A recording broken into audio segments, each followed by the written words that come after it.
This war, this fighting that has been going on from its inception was caused by DRC, not by Rwanda. These same people who are fighting, right, for their rights, didn't come from here. So let me ask this directly, Mr. President. Today, on the 3rd of February, does Rwanda currently have any troops at all in Eastern DRC? I don't know. You're the commander-in-chief.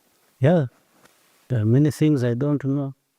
But if you want to ask me, is there a problem in Congo that concerns Rwanda and that Rwanda would do anything to protect itself? I'd say 100%. Does this risk a war in the region? I don't know. I don't think anybody is interested in war. I even don't think Tshisekedi is interested in war himself.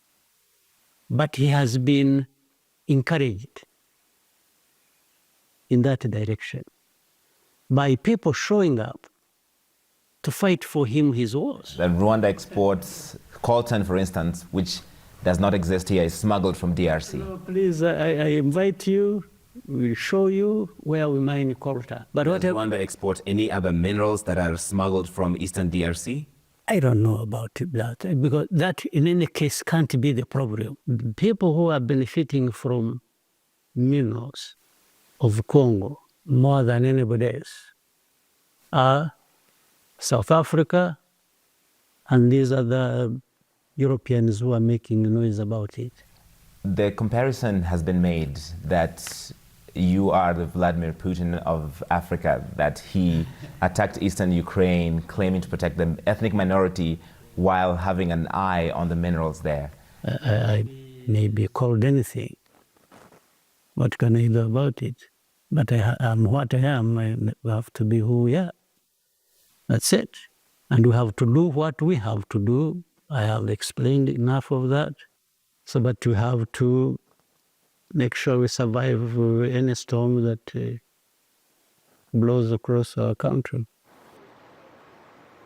President Kagame confirmed to CNN that he will attend the joint meeting of East African and Southern African leaders that's set for this Saturday in Tanzania. But we're already hearing swift and sharp responses from both the DRC and from South Africa. I want to read first for you the response from the spokesperson for the government of the Democratic Republic of Congo, who told CNN that Rwanda's military presence in DRC is documented and that Rwanda walked away from peace talks and its role in illegal mineral exploitation is well established. The DRC, quote, said, the international community must act accordingly.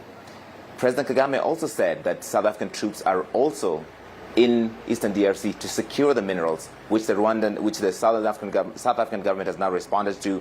A spokesperson for South Africa's presidency said, South African soldiers are in the DRC as part of the Southern African Development Community mission in the DRC and the UN Organization Stabilization Mission, or MONUSCO, in the Congo.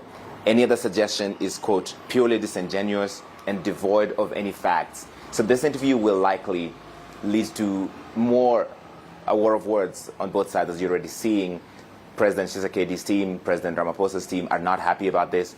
President Kagame told me that in his last call with President Ramaphosa, the statement that came out of South Africa was completely different. He felt that President Ramaphosa misrepresented what he said, and he had to set the record straight.